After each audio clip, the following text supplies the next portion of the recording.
Let's do a couple of quick tests with the Freewell ND PL filters for the DJI OSMO Pocket.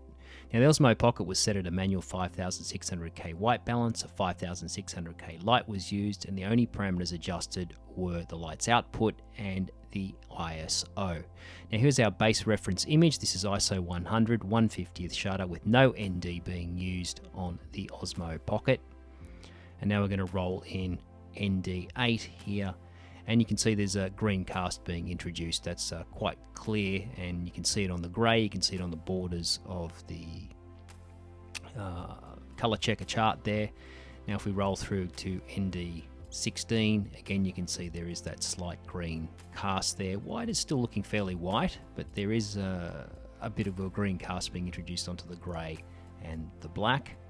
So now we've rolled through to ND32, and you can see it's a slight improvement over actually ND16 and ND8. Still a little bit of a green tinge, but it seems to have improved, which is quite surprising. Now we're going to go through to the highest strength that's available here. This is ND64, and again, it actually looks a little bit more neutral, which is quite surprising.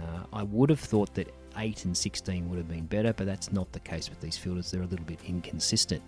So again, here's our base image as opposed to ND8 being used at the top, and you can clearly see that green color cast that's being introduced. And now if we look at ND64 as opposed to no ND being used, you can see it's a little bit more neutral there. Actually, still a tiny bit of a color cast, but it's a lot better than what ND8 or 16 was. It's a bit of a surprise. So how do these filters compare against the PGYTECH, which is one of the main competitors? Well, let's have a look. So first up again, here is the Freewell at ND8, and you can see there's quite a significant green cast to the image here, particularly in the greys and on the blacks. If we now roll through to the PGYTECH, you can see it doesn't have that green color cast. A lot more neutral looking image being produced by these filters. Now if we move up to ND16, you can see there's still a little bit of a green color cast being produced here with the Freewell. It's probably a little bit better than what it was at ND8, again, which is a bit of a surprise. But now if we roll through to the PGYTECH, and you can see a lot more neutral looking image, it's doing a lot better job than the Freewell filters are at this particular ND strength. Now here is ND32, and you can see that the Freewell has actually improved slightly over what it was at 16 and 8, which is a real surprise. I can't really put my head around why it's doing that. Now if we roll through to the PGYTECH, again a lot more neutral looking image, all the colours looking correct, and no real colour casts being introduced at all.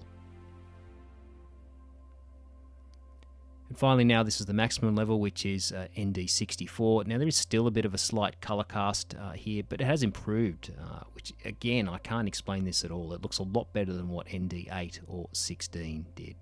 We now roll through to the PGYTECH. Again, very neutral looking image.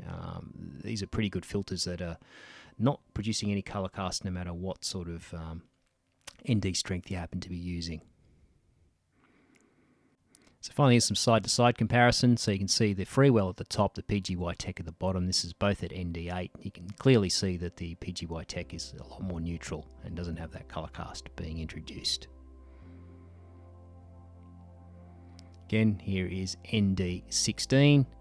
And you can see on the black borders of that color chart and also on the grey areas, a lot more neutral on the PGYTECH. It's doing a lot better job.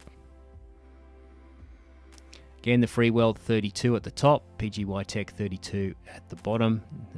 Still a bit of a color cast you can see happening on the border there on the Freewell, but both of them remaining fairly good at 32. And here's 64, a lot closer here. Still a bit of a color cast you can see on the black borders up the top, but the PGYTECH still slightly ahead.